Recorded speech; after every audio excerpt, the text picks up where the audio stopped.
Así eran las portadas de los diarios nacionales del 14 de junio de 2014, el día posterior a la humillante derrota de España ante Holanda en su debut en el Mundial de Brasil. El rival era el mismo al que la selección había derrotado 4 años antes en la final de Sudáfrica, para conquistar así su primera Copa del Mundo. El estreno terminó con un contundente 1-5. El partido pasó a la historia por la exhibición de Arjen Robben y sobre todo por el inolvidable cabezazo en plancha de Robin van Persie para superar a Iker Casillas. El portero del Real Madrid fue uno de los jugadores más señalados tras el encuentro. La segunda jornada enfrentaba a España contra Chile y para los de Del Bosque era una auténtica final. No podían permitirse otra derrota. Sin embargo, los goles de Eduardo Vargas y Charles Aránguiz certificaron la eliminación española en fase de grupos. Solo 2 partidos bastaron para dejar fuera a la vigente campeona.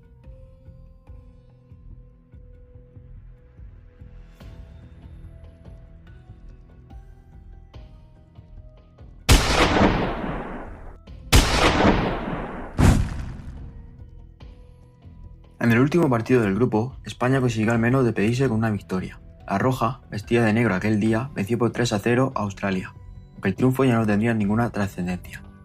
Aquel encuentro simbolizó el final de un ciclo irrepetible. Muchos de aquellos futbolistas habían sido protagonistas de los mayores éxitos de la historia de España, de 2008 y 2012.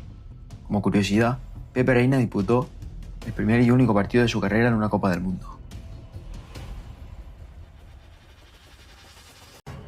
La lista de Del Bosque: porteros, Iker Casillas, Pepe Reina y David De Gea.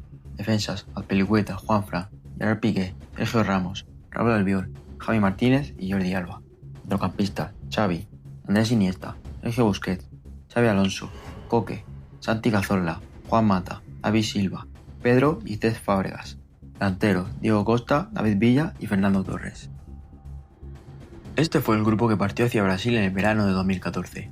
Futbolistas como Jesús Navas, Thiago Alcántara y Víctor Valdés se quedaron fuera por lesión.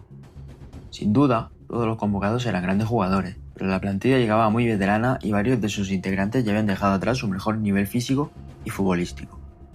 La media de edad era de 28,2 años, la sexta más alta de todo el mundial, empatada con Italia, que también cayó en grupos. Del Bosque quizá debió tomar algunas decisiones arriesgadas e incluso impopulares para iniciar una renovación. Entonces surge la pregunta: ¿qué jugadores podría haber llevado y de cuáles podría haber prescindido? Las novedades: Dani Carvajal. El lateral derecho del Real Madrid tenía solo 22 años cuando regresó al Bernabéu, tras una brillante temporada con el Bayer Leverkusen. Ese mismo curso conquistó la ansiada 10ª Copa de Europa como titular. Isco. El malagueño también vivía su primera temporada en el Real Madrid. Disputó 53 partidos, marcó 11 goles y repartió 7 asistencias. Con apenas 22 años terminó la campaña levantando la Champions League en Lisboa. Era uno de los jugadores españoles con mayor proyección del momento. Nolito. A sus 27 años firmó una magnífica primera temporada con el Celta de Vigo, anotando 14 goles y convirtiéndose en una de las sensaciones de la liga. Su capacidad para desbordar habría sido un recurso muy útil frente a selecciones que defendían muy juntas, algo habitual contra España. Fernando Llorente. Tras fichar por la Juventus, completó una gran campaña. Jugó 45 partidos y marcó 18 goles. Además, ya sabía lo que era rendir con España en grandes torneos, siendo importante ante Portugal en los octavos del Mundial 2010.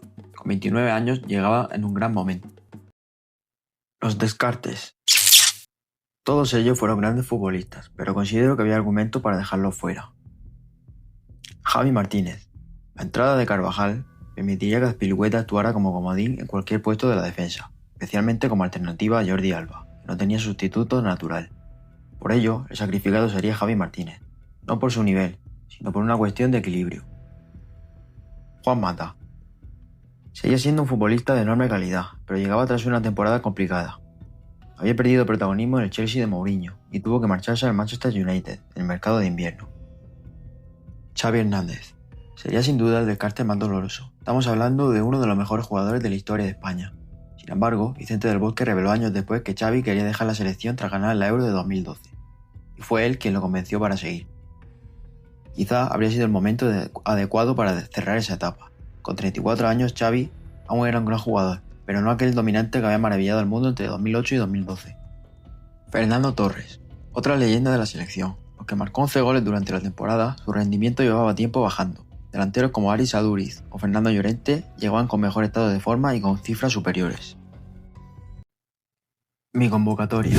Porteros: Iker Casillas, David De Gea y Pepe Reina. Defensa: Carvajal, Juanfran, Azpilicueta, Ramos, Piqué, Raúl Albiol y Jordi Alba.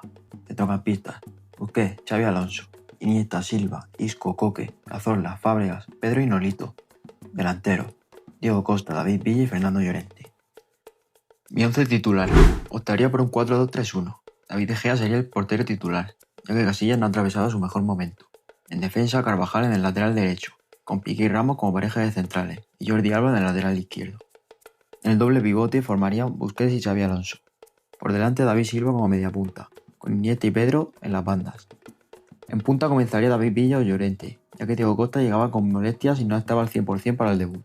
Conforme avanzara el torneo, Costa podía hacerse con la titularidad. Con estos cambios, la convocatoria habría rejuvenecido ligeramente. La media de edad bajaría de 28,2 a 27,5. Seguiría por encima de la media del Mundial, 26,9. Pero España pasaría de ser la sexta selección más veterana a compartir el 11º puesto con Japón y Uruguay. Es imposible saber si estos cambios habrían evitado la eliminación.